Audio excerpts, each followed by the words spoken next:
안녕하세요. 오늘의 데일리 뉴스레터에 오신 것을 환영합니다. 1. 중국이 보복을 선언하다. 2. 더러운 계획. 3. 게임을 거꾸로 뒤집습니다. 한번 진실을 알아봅시다. 최근 점점 더 격화되고 있는 미중 간 갈등, 한국은 어쩔 수 없이 미국 편에 섰습니다. 한국 입장에서 미국과 중국 둘 다 너무나 중요한 시장이지만 선택을 강요받은 현 시점에서는 어쩔 수 없이 미국을 선택할 수밖에 없습니다. 당장에는 수출 비중이 50%에 육박하는 중국이라는 시장을 잃는 치명타를 받게 되지만 미국이 아닌 중국을 선택했을 때 일어날 수 있는 경제 제재에 비하면 훨씬 덜 아픕니다. 자, 그런데 이렇게 한국의 어쩔 수 없는 선택이었음을 알고 있음에도 중국이 한국에 너무나 충격적인 보복을 선포했습니다. 사드 보복과 그 이후의 보복들은 아무것도 아닌 너무나도 강력한 보복이다. 더욱더 충격적으로 다가오고 있는데요. 자, 그런데 한국이 대반전을 만들어냈습니다. 중국이 상상도 못한 방법으로 한국이 너무나 강력한 카드를 꺼내들자 시진핑은 크게 당황해하고 있습니다. 도대체 한국이 꺼내든 너무나도 강력한 카드는 무엇이었는지, 얼마나 강력했길래 한국의 역사상 가장 강력한 보복을 예고했던 중국이 하루아침에 이렇게 발칵 뒤집히며 한국을 무서워하고 있는지, 중국인의 38%가 한국에 대해 비호감 의견을 갖고 있다는 충격적인 설문조사 결과가 나왔습니다.清华대 전략안전연구센터는 26일 이 같은 결과가 담긴 2023 중국의 국제안보 전망에 대한 여론조사를 발표했습니다. 이에 따르면 한국, 미국, 일본, 인도, 유럽연합 EU, 러시아, 동남아시아 등 7개 지역에 대한 인상을 물은 항목에서 한국에 대해 응답자의 38.4%는 비호의적이라고 답했습니다. 17.4%가 매우 비호의적, 21.0%가 다소 비호의적이라고 답했습니다. 중국은 한국을 자신들의 종속국 정도로 완전히 깔보고 있습니다. 올해 1월 중국에서 코로나 확진자가 급증하면서 세계 대부분의 주요 국가들이 중국발 입국자에 대한 방역을 강화했는데요. 중국은 가장 먼저 첫 보복 조치 대상으로 한국을 택했습니다. 홍콩 사우스차이나 모닝포스트 SCMP는 10일 현지 시각 중국이 한국 국민에 대한 중국 단기비자 발급 중단 조치를 취한 데 대해 스이능 베이징 인민대 국제관계학과 교수가 한국 경제가 중국에 크게 의존하고 있어 한국인이 더 쉬운 타깃이 된 것으로 보고 있다 보도했습니다. 의존도가 크기 때문에 한국 정부가 중국에 취할 수 있는 맞대응을 할 수 없다는 것입니다. 스 교수는 중국의 관용은 국가별로 상당한 차이가 있다. 이국의 경우 극도로 나쁜 짓을 저질렀을 때만 중국이 보복 조치에 나서겠지만 한국은 작은 조치만 취해도 타깃이 될 수 있다고 설명했습니다. 스 교수는 이어 중국이 다른 서방 국가들에 대한 보복에 나서더라도 그 강도는 한국에 대한 조치보다 약할 것이라 털어놓았습니다. 자, 그리고 이번에는 너무나 충격적인 보복을 선포했습니다. 중국 관영 글로벌타임스는 한국이 중국과 러시아, 북한의 경고를 무시하고 확장 억제에 나설 경우 세 나라의 보복에 직면할 가능성이 높다고 경고했습니다. 그러면서 한국이 경제와 안보 측면에서 겪게 될 손실은 미국이 제공하는 보호와 투자보다 크다고 주장했습니다. 그러면서 여러 가지 보복 시나리오를 공개하고 나섰는데요. 그 내용이 너무 충격적입니다. 한 전문가는 중국이 지난 사드 보복 때 중국 내 롯데에 했던 방법을 삼성전자와 SK하이닉스에 그대로 적용할 가능성을 언급했습니다. 사드 THAAD 고고도 미사일 방어 체계의 한반도 배치를 계기로 촉발된 중국 정부의 경제 보복은 너무나 잔인했습니다. 부지 제공 당사자인 롯데그룹의 피해가 눈덩이처럼 불어나 수조 원대의 손실을 입은 것으로 전해졌습니다. 롯데를 겨냥한 중국의 사드 보복은 2016년 9월 말 정부가 롯데 소유의 경북 성주골프장을 사드 부지로 최종 낙점했다고 일방적으로 발표하면서 시작됐습니다. 당시 롯데는 신동빈 회장 등 총수 일가를 겨냥한 대대적 검찰 수사로 수세에 몰려있는 상황이었기 때문에 정부 결정에 따르지 않기가 어려운 처지였습니다. 이후 롯데는 국방부와의 협상 과정에서 이사회 결정을 미루는 등 다소 시간을 끌며 버텨봤지만 국가 안보라는 무거운 압박 속에 결국 무릎을 꿇고 2월 28일 성주골프장을 사드 부지로 내주는 계약을 체결했습니다. 중국의 보복은 신속하면서도 무자비했습니다. 롯데 계열사 중 중국에 가장 많은 점포를 운영 중이던 롯데마트가 표적이 됐습니다. 중국 당국은 롯데가 국방부와 사드 부지 계약을 체결한 지 나흘 만인 3월 4일 장쑤성, 강소성에 있는 롯데마트 창저우, 상주, 이점에 대해 소방점검 등을 이유로 영업정지 통보를 했습니다. 자, 그런데 이는 시작에 불과했습니다. 중국 당국은 창저우 2점을 시작으로 99개에 달하는 롯데마트 중국 점포 중 87곳에 대해 차례차례 영업정지 처분을 내렸고 현지 불매운동 등의 영향으로 그나마 운영 중인 점포의 매출도 80% 이상 급감했습니다. 노골적인 사드 보복으로 사실상 중국 점포의 영업이 어려워진 롯데마트는 두 차례에 걸쳐 총 7천억 원에 달하는 자금을 긴급 수혈하며 버텨봤지만 결국 1조 2천억 원에 달하는 매출 피해를 견디지 못해 지난해 9월 매각을 결정했습니다. 하지만 중국 당국의 보복을 두려워한 매수 희망 기업들의 소극적 태도로 매각 작업도 순탄치 않아 7개월째 나락만 거듭하다가 결국 수조 원대의 손실을 피할 수 없었습니다. 롯데가 총 3조 원을 투자한 선양, 심양, 롯데타운 건설 프로젝트 역시 중국 당국의 안전점검 등의 이유로 공사가 5년째 중단돼 있고 1조 원을 투입한 청도, 성도, 복합상업단지도 중국이 5년째 인허가조차 해주지 않고 있는 것으로 전해졌습니다. 업계에서는 이 두 사업의 건설 중단으로 인한 피해 규모만 수조 원에 달할 것으로 추산하고 있습니다. 중국의 다른 사업장과 공장시설도 당국의 안전점검, 소방점검 등에 시달려야 했고 중국 소비자들의 반 롯데 시위와 불매운동도 거셌습니다. 중국 당국이 지난해 3월 15일 한국으로의 단체 관광을 금지하는 이른바 금한령을 내리면서 롯데의 관광서비스 부문 계열사들의 피해도 컸습니다. 업계에서는 롯데면세점이 매년 6억 중국인 관광객 감소로 입은 피해액만 5천억 원에 달하는 것으로 추정하고 있습니다. 자, 그런데 이 정도는 아무것도 아니었습니다. 이번에는 중국이 중국 내에 있는 삼성전자와 SK하이닉스의 반도체 공장을 타겟으로 한국의 경제를 쑥대밭으로 만들어 놓을 계획이라는 충격적인 소식이 전해졌습니다. 이건 스케일이 다릅니다. 삼성은 낸드 40%를 중국에서 생산하고 있는데요. SK하이닉스는 더 심각합니다. 낸드보다 가격이 훨씬 비싼 주력 상품 디램 40%를 중국에서, 낸드 20%를 중국에서 생산하고 있습니다. 한 전문가는 중국이 사드보복 때 롯데마트 수십 곳을 문 닫게 했던 것처럼 소방점검을 이유로 중국 내 한국 공장을 멈춰 세울 수 있다는 것입니다. 반도체 공장은 특성상 조금만 멈춰도 피해가 어마어마합니다.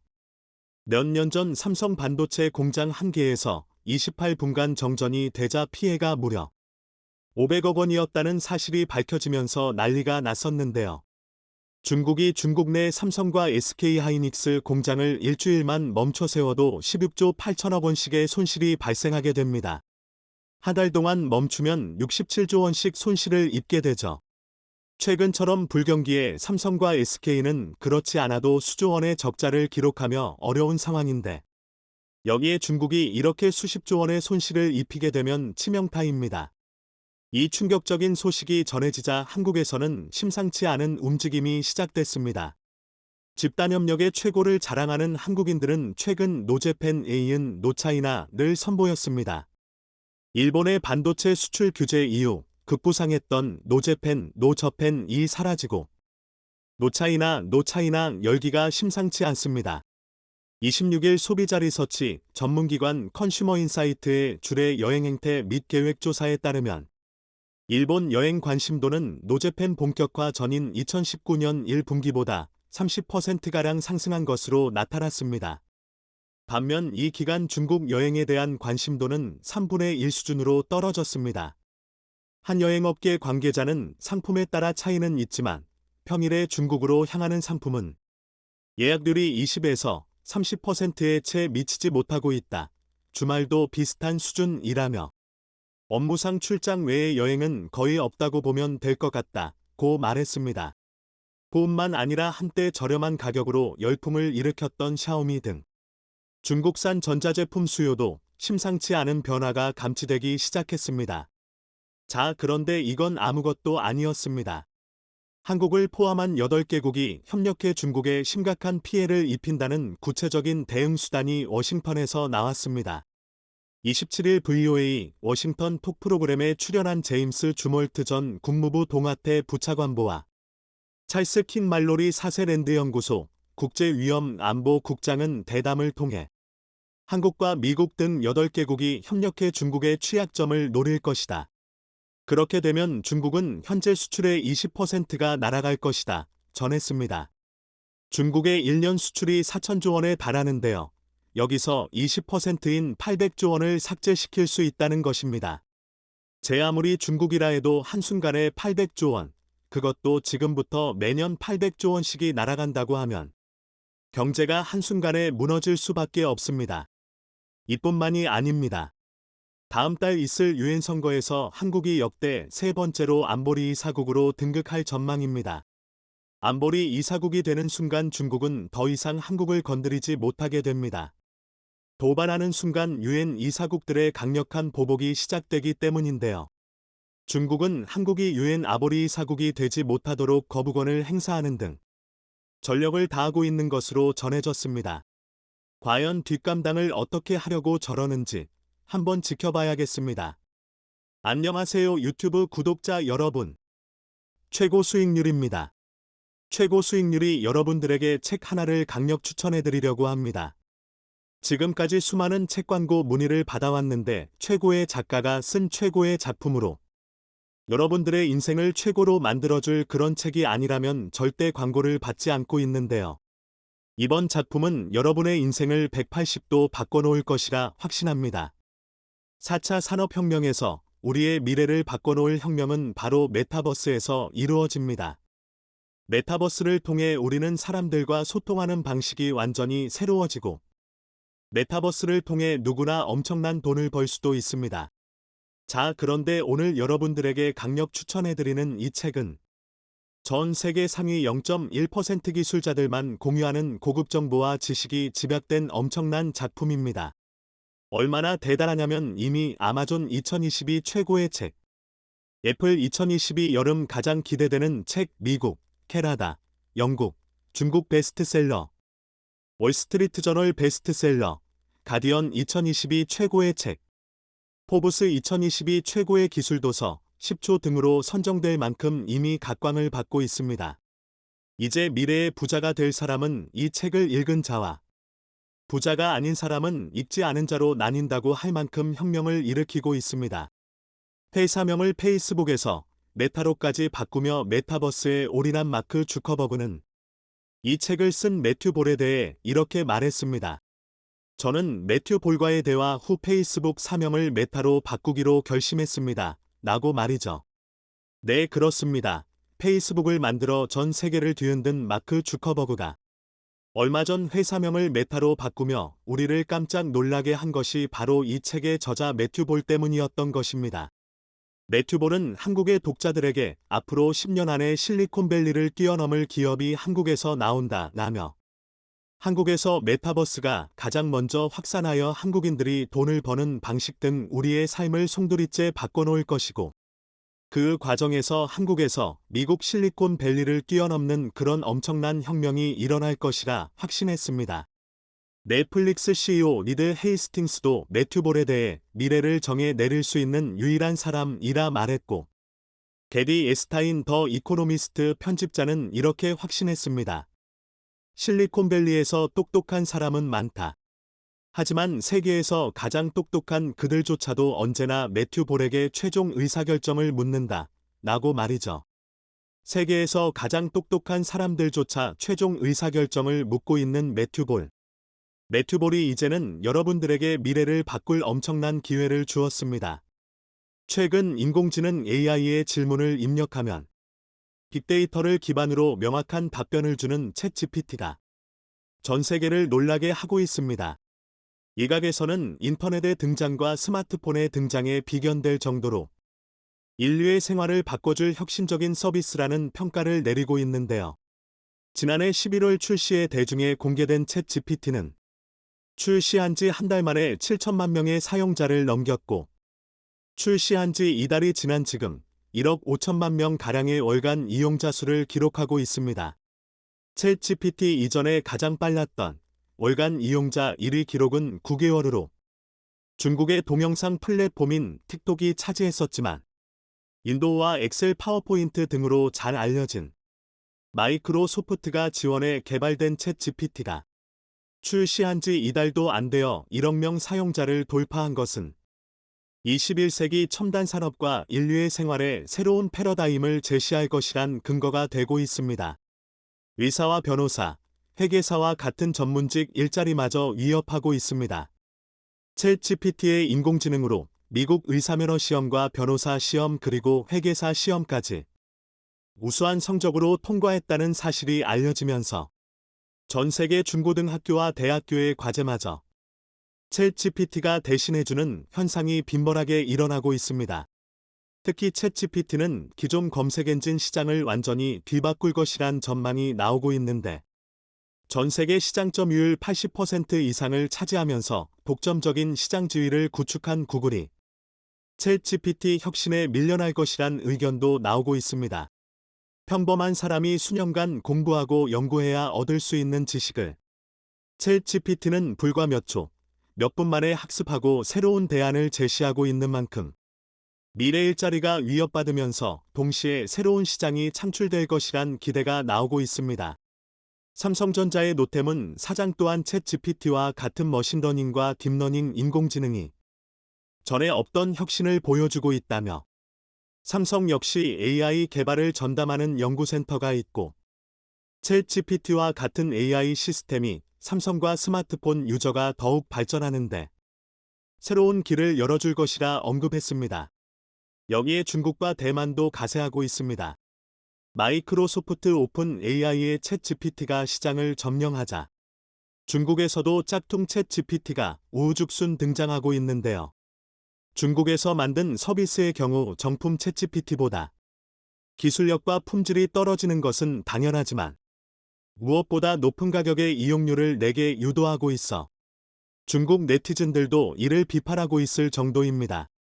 이에 중국 당국은 미국의 챗 GPT와 같은 혁신적인 서비스를 자신들도 만들겠다며 중국판 챗 GPT 개발을 공식화했습니다. 대만 역시 중국에 밀릴 수 없다며 자체적인 챗 GPT 개발을 예고하고 있어 글로벌 AI 챗봇 서비스 시장이 급속도로 커질 것이란 전망이 나옵니다. 하지만 누구보다 발등에 물동이 떨어진 곳은 중국의 업체도 대만의 업체도 아닌 미국의 구글입니다. 독점적인 검색 엔진의 점유율을 마이크로소프트에게 넘겨줄 위기에 놓였기 때문인데요. 이에 구글 역시 자체적으로 개발하던 AI 서비스를 챗 GPT처럼 공개하는 것을 검토하고 있다는 소식입니다. 그런데 문제는 이런 인공지능 챗봇 시스템을 아무나 뚝딱 만들어낼 수 없으며 천문학적인 메모리 반도체가 필요하다는 것입니다. 최근 전 세계적인 챗 GPT 열풍이 삼성전자와 SK하이닉스 등 국내 메모리 반도체 기업들에게 막대한 이익을 가져다 주고 있는 것으로 확인되고 있습니다. 챗 GPT가 빠른 속도로 연산하여 인공지능을 구현하기 위해선 미국의 그래픽 처리 장치 GPU를 전문으로 만드는 엔비디아의 A100 그래픽 칩셋이 필요합니다. 마이크로소프트 오픈 AI 서버에 이런 A100 그래픽 칩셋 수백만 개가 신경망처럼 연결되어 빠른 속도로 연산을 하고 결과값을 전송하는 시스템을 가지고 있습니다. 그런데 A100 그래픽 칩셋은 SK하이닉스의 3세대 HBM D램이 적용되어 있는 사실상 국산 메모리 반도체가 인공지능 AI 개발의 핵심 필수 소재가 된 것입니다. SK하이닉스가 개발한 HBM은 고대역 대량의 메모리를 지연 시간 없이 순식간에 보낼 수 있는 반도체로 인공지능 개발과 같이 정보 처리량이 많은 시스템에 필수적으로 탑재되고 있습니다. 최근엔 A100 그래픽 칩셋보다 최신 버전인 H100 제품에도 SK하이닉스의 4세대 HBM D램이 탑재되었고 엔비디아는 오픈AI 챗GPT에게 H100 그래픽 칩셋을 납품하고 있습니다. SK하이닉스와 함께 글로벌 메모리 반도체 시장 70%를 장악하고 있는 삼성전자 역시 인공지능 서버용 D램을 개발 완료하면서 적극적으로 시장 공략에 나서고 있습니다. SK하이닉스의 HBM과 유사한 지능형 메모리 D램을 개발하면서 엔비디아와 같은 그래픽 처리 장치를 생산하는 기업인 AMD에게 인공지능 서버용 반도체를 납품하고 있습니다. 기존의 삼성과 SK가 메모리 반도체에서 수익을 내던 분야는 PC와 스마트폰에 주로 탑재되던 모바일 D램이었지만 최근에 고성능 인공지능 D램으로 시장이 지각 변동하고 있다는 소식입니다. 챗GPT를 개발한 마이크로소프트 오픈AI뿐만 아니라 후발주자인 구글과 중국 그리고 대만의 첨단 기업들도 삼성과 SK하이닉스에게 인공지능 D램을 주문하겠다는 문의가 쏟아지고 있는 상황입니다. 수요가 몰리다 보니 가격도 급등하고 있습니다. HBM D램의 경우 일반적인 공정에 비해 훨씬 복잡한 생산 과정을 거치기에 모바일 D램보다 3배가량 비싼 단가를 자랑하고 있는데 이마저도 챗GPT로 인한 수요가 몰리면서 기존 공급량으로 수요를 맞추기 어렵게 되어 가격이 폭등하고 있습니다. 일부 공급사에겐 모바일 D램의 공급 가격에 5배에 달하는 가격으로 HBM이 납품되고 있을 정도로 부르는 게 값이 되어버린 상황입니다. 삼성과 SK하이닉스가 HBM 시장의 대부분을 차지하는 만큼 AI용 메모리 반도체의 핵심은 대한민국이 꽉 쥐고 있는 상황입니다. 이런 와중에 국내 파운드리 기업인 DB하이텍이 영업이익률 46%라는 경이로운 기록을 달성하면서 전 세계를 놀라게 하고 있습니다. DB하이텍의 2022년 매출은 1조 6천억이며 이 중에서 영업이익이 7,700억 원 가량으로 대략 매출의 절반 정도가 영업이익인 셈입니다. 일반적인 제조업체의 영업이익률이 10% 내외인 것을 감안하면 매출의 절반이 영업이익으로 남는다는 것은 쉽게 납득하기 어려울 정도로 높은 수치인데요. DB하이텍이 이런 성과를 낼 수 있었던 이유는 글로벌 파운드리에서 수요가 적고 수익성이 나지 않는다는 이유로 크게 신경 쓰지 않았던 전력 반도체에 집중했기 때문입니다. DB하이텍의 주요한 매출은 전력 반도체에서 나오며 스마트폰과 노트북 그리고 전기차까지 배터리로 구동되는 대부분의 전자제품에 전원과 전력을 제어하는 역할을 하는 것이 전력 반도체입니다. 사실상 경쟁력 있는 전력 반도체 생산업체는 한국의 DB하이텍 밖에 없는 상황이라 매출의 절반가량을 마진으로 남기는 걸 두고도 어쩔 수 없이 DB하이텍의 전력 반도체를 구매할 수밖에 없는 상황입니다. 갈수록 전자산업이 발달함에 따라 전력 반도체 시장 역시 커져갈 것으로 예상되기에 DB하이텍의 미래도 긍정적인 상황입니다. 그런데 챗GPT가 뜨거운 감자로 올라서며 삼성과 TSMC 등 파운드리 업체에게도 주문이 쏟아지고 있습니다. 특히 인공지능 전용 반도체에 사용되는 5나노 이하의 초미세 공정이 적용된 반도체들은 삼성과 TSMC에서 거의 독점적으로 생산하기에 패브리스 업체들은 삼성과 TSMC에게 주문할 수밖에 없습니다. 게다가 현재 GPU와 고성능 D램 가격이 급격하게 올랐음에도 불구하고 패브리스 업체들은 경쟁적으로 주문을 넣고 있는데 그럴 수밖에 없는 이유는 시장 점유율 때문입니다. 현재 마이크로소프트의 챗GPT가 시장에 나오며 전례 없는 빠른 속도로 시장을 잠식해 나가자 기존의 구글과 메타 등 빅테크 업체들은 비상 경영 체제에 돌입했습니다. 이렇게 가다간 온라인 검색 시장을 챗GPT에게 내어줄 것이란 위기감 때문입니다. 특히 한번 빼앗긴 점유율을 다시 되돌리려면 몇 배의 노력과 자본이 필요하다는 게 상식이며 이미 시장을 선점한 챗GPT마저 설비와 투자를 늘리고 있는데 반도체 가격이 조금 비싸다는 이유로 빅테크 업체들이 가만히 지켜보고만 있다간 온라인 시장에서 영원히 퇴출당할 수밖에 없다는 것입니다.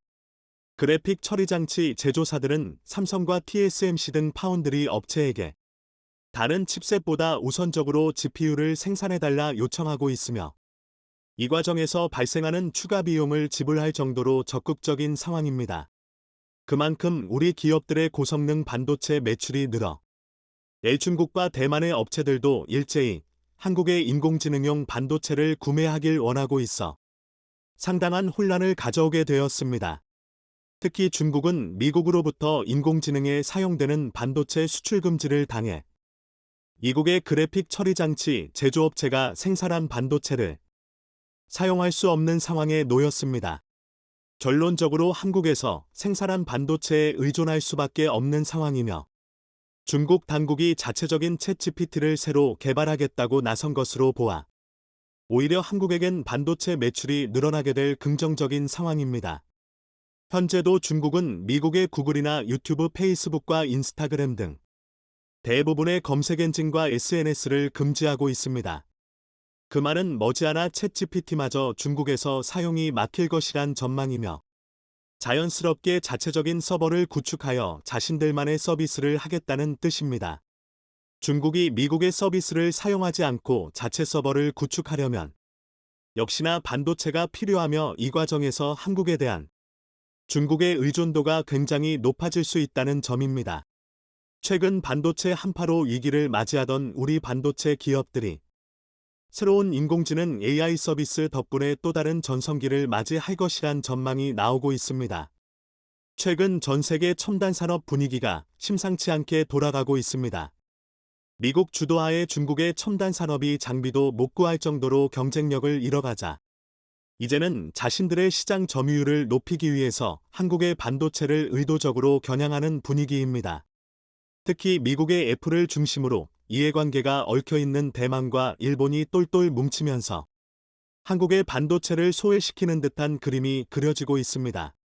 대만 TSMC에게 미국의 애플은 VIP 고객입니다. TSMC 매출 4분의 1가량이 애플에서 발생하며 다른 업체들과는 다르게 최신의 미세 공정을 요구하 단가가 가장 높은 제품으로 주문하고 있습니다.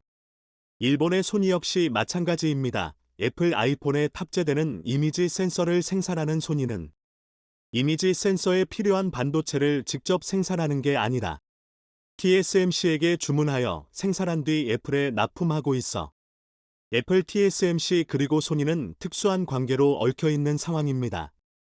반도체 산업을 육성하려던 중국은 서방의 제재로 계획이 들어지자 더 늦기 전에 대만을 무력 통일하여 대만의 반도체 기반 시설을 홍콩처럼 흡수하려는 계획입니다.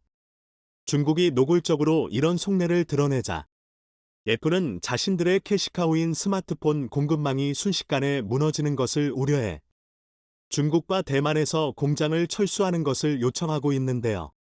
아이폰의 조립 공장은 대만 기업 폭스콘이 중국에 공장을 두고 운영 중이며 아이폰에 탑재되는 CPU와 같은 대부분의 반도체는 대만 내 TSMC에서 제조되고 있습니다. 미국 기업이지만 미국 내 공장이 하나도 없는 애플 입장에선 자신들의 핵심 공급사들이 전부 중국과 대만에 있어 이번 러시아, 우크라이나 상황처럼 변수가 많은 상황 속에 폭스콘과 TSMC 등 협력업체를 압박하고 있습니다. 계속해서 애플 제품을 수주하고 싶다면 빠르게 탈중국을 결정하라는 신호를 보내고 있는데요.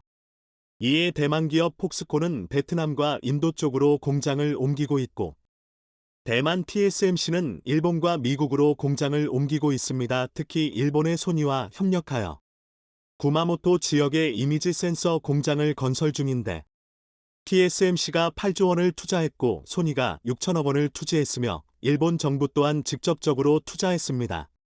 총 공사비인 9조 원에서 절반가량인 4조 5천억 원을 지원하여 한국에 밀려 고사한 일본의 반도체 산업을 다시 한번 살려보겠다는 계획입니다. 이런 계획의 가장 적극적인 곳은 미국입니다. 미국의 반도체 기업 마이크론에선 1조 4천억 규모의 일본 공장 투자를 결정했는데 이 과정에서 일본 정부가 공사 대금의 3분의 1에 달하는 4,600억 원 가량을 보조금 명목으로 지급했다는 소식입니다. 마이크론의 이번 투자로 일본은 엘피다 반도체 이후 명맥이 끊긴 디램 생산을 재개할 수 있게 됩니다. 마이크론의 당초 계획은 일본의 8조 2천억 규모의 대규모 디램 공장을 신설한다는 계획이었지만 세계 경제가 하락 추세로 변하면서 공장 규모도 4분의 1 수준으로 감소했습니다. 이 밖에도 일본은 미국의 웨스턴 디지털의 낸드 플래시 공장과 미국 텍사스 인스트루먼트의 아날로그 칩 파운드리 등 다양한 반도체 분야에서 투자를 받아 문어발식으로 반도체 생태계를 확장하면서 반도체 부활을 꿈꾸고 있습니다.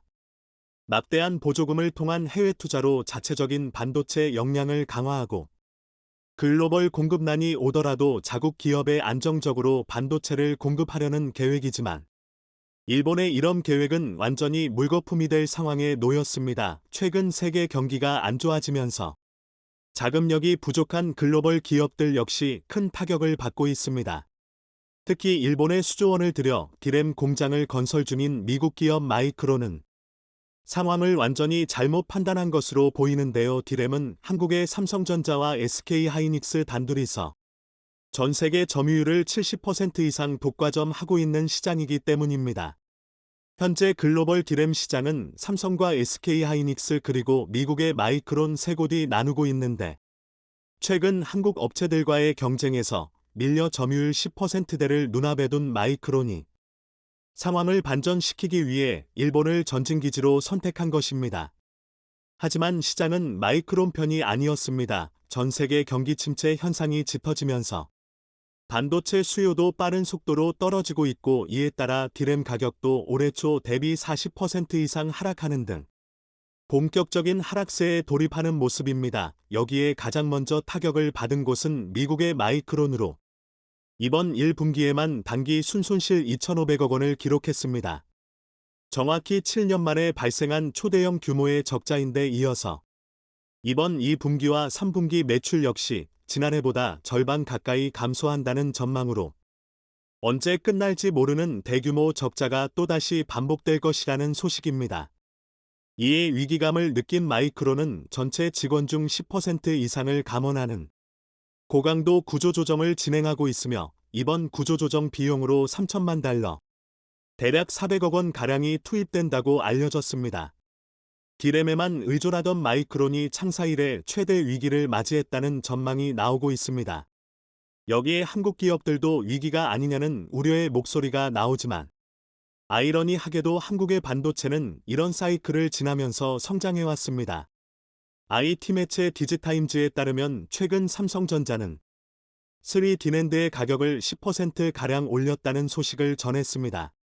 반도체 하락세에도 이렇게 배짱 있는 가격 상승을 결정한 이유는 다름 아닌 올해 10월부터 본격화된 미국의 대중국 첨단 반도체 수출 통제 조치로 중국 최대의 메모리 반도체 기업인 YMTC, 양쯔 메모리 테크놀로지가 아무것도 할 수 없게 되었기 때문입니다. 2016년 설립된 YMTC는 중국 당국의 지원으로 급격한 성장을 이뤄냈습니다. 2020년엔 삼성과 SK하이닉스만의 독보적인 기술이었던 128단 낸드 플래시 개발에 성공하며 성장의 성장을 거듭하고 있던 상황이었지만 미국 정부의 제재 조치로 삼성전자가 반사이익을 얻고 있습니다. 특히 YMTC의 가파른 성장 배경엔 미국 기업 애플이 있었는데 미국 상무부의 조치로 YMTC가 수출 통제 명단에 오르자 미국의 애플은 YMTC와의 계약을 취소하고 삼성의 3D 낸드를 구매한다는 계약을 맺었습니다. 일각에선 이를 두고 미국이 한국의 칩4 반도체 동맹 참여를 촉진시키기 위해 의도적인 견제와 혜택을 번갈아가며 주고 있다는 분석을 내놨습니다. 칩4 반도체 동맹에서 한국만 빠진다면 단순한 계산으로 한국이 막대한 이익을 보는 게 가능해집니다. 다른 국가들이 중국에게 반도체를 판매하지 않는다면 한국은 중국의 반도체를 매우 비싸게 팔아도 선택지가 없는 중국은 구매할 수밖에 없습니다. 그런데 최근 한국은 공식적으로 대중국 반도체 제재그룹인 칩4의 참여를 선언한 상황입니다. 아직까지 대중국 수출 비중이 높은 만큼 적극적으로 대중 견제에 나서지 않고 있지만 일각에선 한국은 중국 수출 의존도가 높기에 칩 내 동맹에 참여해서는 안 된다는 의견도 나옵니다. 그런데 대만의 사례를 보면 칩4 동맹과 대중 수출 규모는 사실상 연관성이 없습니다. 대만의 경우는 중국과 지속적으로 정치적 군사적 갈등을 일으키고 있지만 대만의 반도체 수출 비중 50% 이상이 중국을 향한 수출입니다. 중국에서도 대만의 반도체를 굉장히 많이 수입하고 있기에 대만의 칩4 반도체 동맹 참여를 견제하겠다며 대만산 반도체를 수입하지 않는다면 결국 한국산 반도체 수입을 늘려야 하는 딜레마에 빠집니다. 반대의 경우도 마찬가지입니다. 한국이 칩4에 참여한다는 보복으로 한국산 반도체 수입을 금지하면 안 그래도 높은 대만산 반도체 의존도를 더욱 늘려야 하는 딜레마에 빠집니다. 여태 중국은 국가적인 분쟁 상황이 있을 경우 자신들이 가진 구매력을 적극 활용해왔지만 요즘 같은 글로벌 무역 시대에 수입 제한과 같은 1차원적인 조치는 효과가 사라진 지 오래입니다. 중국이 한국산 반도체를 선심 쓰듯 구매해주는 것이 아니라 자신들이 반드시 필요하기 때문에 비싼 돈을 주고서라도 사는 것입니다. 결코 중국이 한국과 무역 규모가 높다고 해서 혜택을 주는 것이 아님에도 중국은 자신들이 물건을 사주기에 혜택을 준다고 판단하고 있습니다. 특히 반도체와 같은 첨단 제품은 한국이 아니면 중국은 만들 수도 없고 구하기도 어렵기에 사실상 혜택을 주는 쪽은 한국이라고 볼 수 있습니다. 따라서 결과적으로 한국이 대중국 반도체 동맹인 칩4에 참여한다고 해도 중국과의 무역에서 손실은 거의 없으며 보더라도 극소량이 될 것입니다. 며칠 전 미국의 마이크론이 직원과 생산시설을 대상으로 한 강력한 구조조정과 반도체 생산량을 20% 감산하다고 발표했습니다.